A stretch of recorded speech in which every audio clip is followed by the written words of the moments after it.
Distance control with a bunker shot.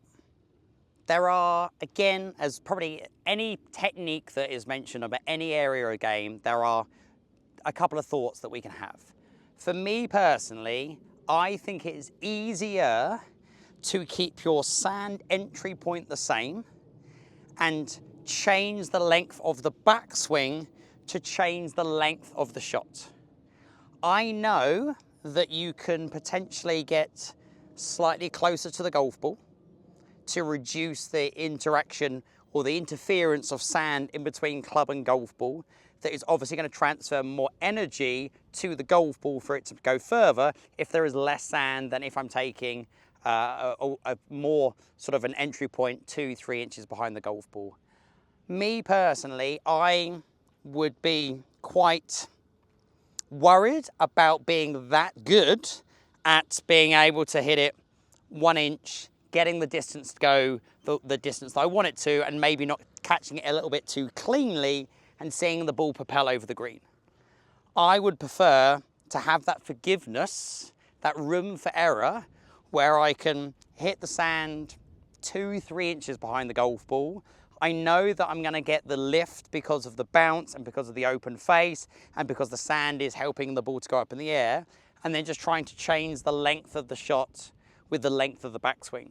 If I keep my follow through the same in terms of tempo, in terms of my finish position where the club headed finishes above my head, that I keep banging on about, which I just think is the simplest way to encourage speed through the shot, I think it's easier to then change your length through the length of backswing.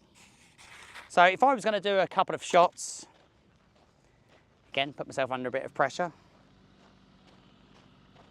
And just for the camera perspective, obviously, I've got to go fairly straight-ish. So I'm going to do 2 shots. I'm going to try and hit one onto the green, and I'm going to try and get one past. In fact, here we go. I want one to bounce short of the flag, and I want one to bounce past the flag. So halfway up the hill would be a good point. Now, I could change my golf club.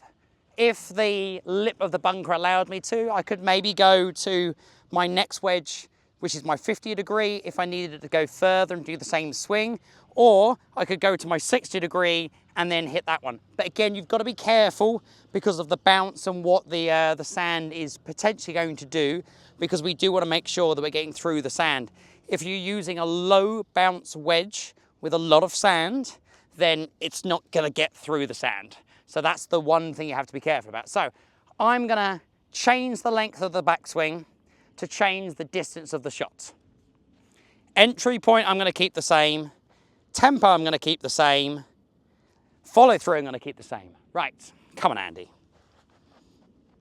So bouncing it before the flag that you can maybe see.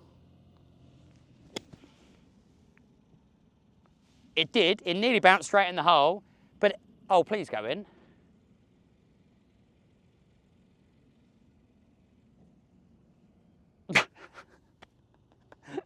And that is the end of the video. No, I'm joking. Now let me just lengthen the backswing and then get it to bounce past the flag. That was so close. That would have been so cool, by the way. Just putting it out there. Right, so just a bit of a longer backswing.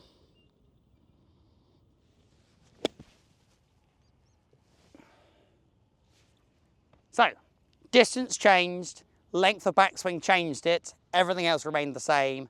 I think that is the easiest way to change the distance of the shot.